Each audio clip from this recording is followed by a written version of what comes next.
Semaine des marques, deuxième édition. En marge de la cérémonie de lancement officiel, le panel inaugural a été animé par le ministre de l'Industrie et du Commerce, Moussa Alassane Diallo, son collègue de l'artisanat et de la culture, Mahmoud Dafé, l'ancien ministre et ancien DG de l'OAPI, ainsi que la vice-présidente du CNPM. C'était autour du thème « Faire des marques locales un pilier de développement endogène ».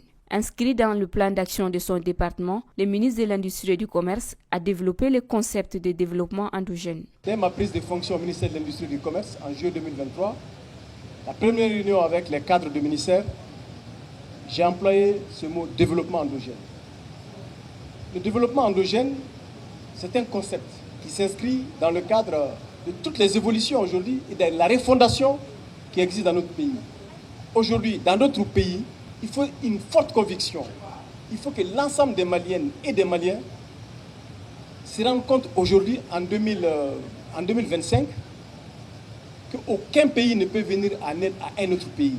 Donc le développement endogène, c'est sur 3 piliers. Premièrement, que les Maliens soient convaincus et que les Maliens et les Maliennes aient la capacité de produire nos biens de consommation, nos biens d'équipement et nos biens de service. C'est ça le premier pilier. Notre capacité à nous prendre en charge pour assurer notre autosuffisance alimentaire, pour assurer nos équipements, la production de nos équipements, pour assurer nos biens et services. C'est ça le développement endogène. Ça, c'est le premier pilier. Le deuxième pilier, c'est notre capacité à nous approprier de nos ressources naturelles.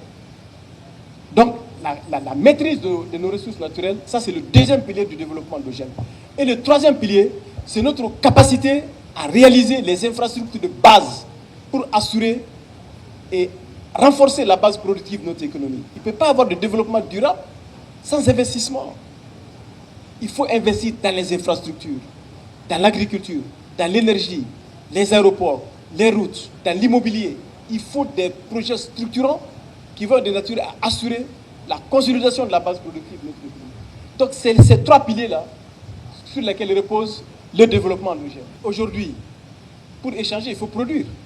Je ne sais pas si depuis l'indépendance du Mali, la balance commerciale du Mali a été excédentaire. Parce que nous sommes un pays de consommation. Il faut se convaincre.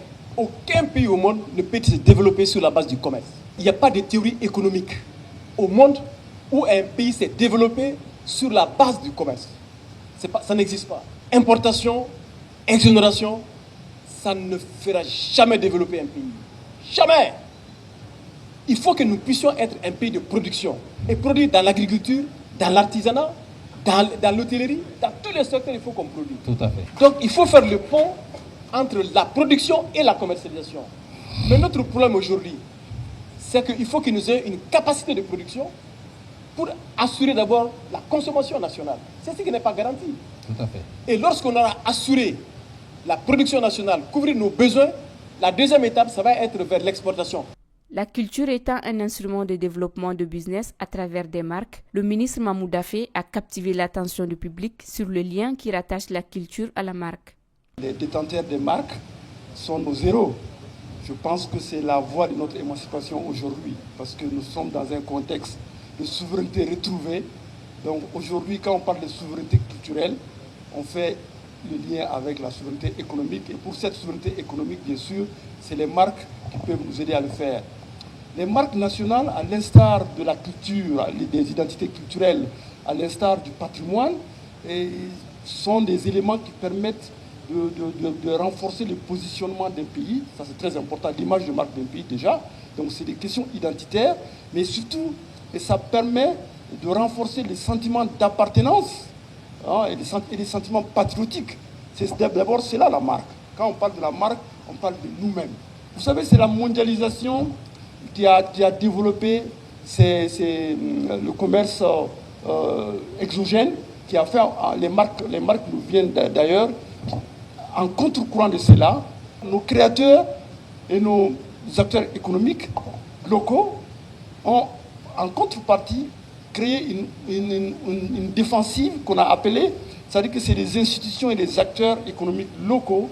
C'est un développement endogène, c'est un développement pensé, conçu par nous-mêmes.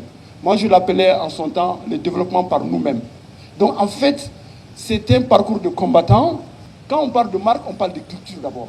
C'est ce qu'il faut. Il y a un lien étroit. C'est bien de produire, mais je pense qu'il faut que nous arrivions. Pourquoi moi je suis rentré dans cette dynamique? Parce que pour moi, c'est un combat de militants artistes. Hein. Je me suis dit, c'est l'éthique, c'est l'esthétique, c'est l'économique. C'est-à-dire que c'est même pour l'esthétique, mais surtout pour l'éthique. Parce que je me suis dit que pourquoi nous, on peut avoir chez nous, on ne peut pas le mettre. Et moi, je ne voulais pas porter des vestes. Parce que je faisais un combat pour que nous soyons nous-mêmes. Parce que c'est là où on valorise ce que nous sommes. Mais si nous consommons ce que nous produisons, parce que, monsieur le ministre, c'est ce qu'il faut mettre l'accent là-dessus. Nous devons consommer ce que nous produisons, parce que c'est bien d'encourager la productivité. L'échelle de production est très importante. Mais quelquefois, les artisans sont là. Le marché est très étroit. Le secteur privé est un maillon essentiel du développement dit endogène. La vice-présidente du CNPM a soutenu la protection des marques et le financement du secteur. Nous avons placé notre mandat sous le signe Investi Mali. Mais ce n'est pas seulement Investi Mali qu'on veut faire venir les investissements étrangers, non. On veut que les investissements soient d'abord locaux, qu'on fasse la promotion de nos produits locaux, qu'on développe l'investissement sur le plan local pour créer une grande chaîne de production afin de permettre à nos entreprises d'être compétitives sur le marché international. Mais d'abord, bien entendu, qu'on puisse assurer le marché local et ensuite approvisionner le marché international. Mais ça ne peut se faire sans certaines conditions. Il faudrait d'abord que le produit soit compétitif, d'où la nécessité de ce genre de forum pour discuter, éventuellement sensibiliser, informer sur la pertinence de la certification aussi des produits liés aux marques. Parce qu'il faut que les marques soient valorisées. Et au-delà de ça, il faut suivre la structuration de la marque et la gestion de la vie de la marque. Nous sommes aujourd'hui dans l'AES qui fait 70 millions de consommateurs, bien heureusement pour nous, parce que nous avons élargi notre champ économique.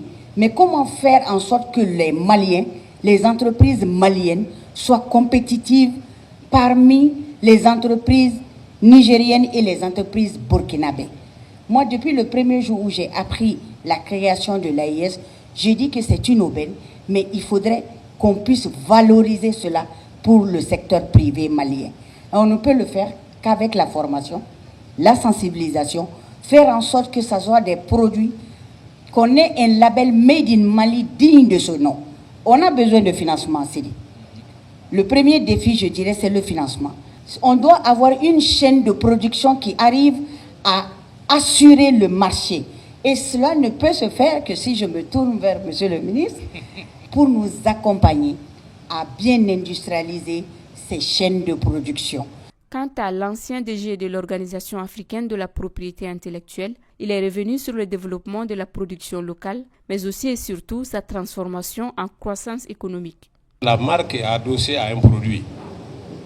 C'est ce produit-là qu'il faut chercher à développer aussi en même temps que la marque, parce que l'un implique l'autre. Le développement de la marque va entraîner le développement de son produit et vice-versa. Donc, en ce moment-là, ce qu'il faut pour que nous puissions gérer la marque en tant qu'outil de développement, c'est de trouver à privilégier les entreprises qui transforment le local. Les industries de transformation sont plus importantes parce que, comme l'a dit le ministre de la Culture, aujourd'hui, la part des matières premières ou d'autres choses est moins importante dans la chaîne des valeurs des produits aujourd'hui. À la bourse, vous allez voir, parmi les 10 entreprises cotées, il n'y en a pratiquement plus d'entreprises de matières premières. Donc il faut l'ingénierie, il faut l'industrialisation. Depuis les années 90, où le Mali a eu une part de plus en plus importante dans le développement même de l'OAPI. Et j'allais dire même dans le développement de l'OMPI, parce que c'est à partir de l'OAPI que nous avions obtenu que l'OMPI intègre le volet économique dans la propriété intellectuelle. Au commencement, la propriété intellectuelle, c'était juste de protéger des droits. Donc c'était juridique. Vous avez votre droit, c'est protégé. Mais à partir de la démarche de l'OAPI, l'OMPI a intégré dans un programme de développement l'aspect économique. Donc, pendant cette période dont vous voulez que je vous parle, on n'avait pas beaucoup de marques à défendre, même si depuis ce temps-là, on parlait de développement endogène parce qu'on avait compris et on comprend depuis longtemps que le développement endogène est la bouée de sauvetage. Si on peut me permettre, je vais dire un proverbe africain qui dit que quand vous êtes couché sur la natte des autres, c'est comme si vous étiez couché par terre.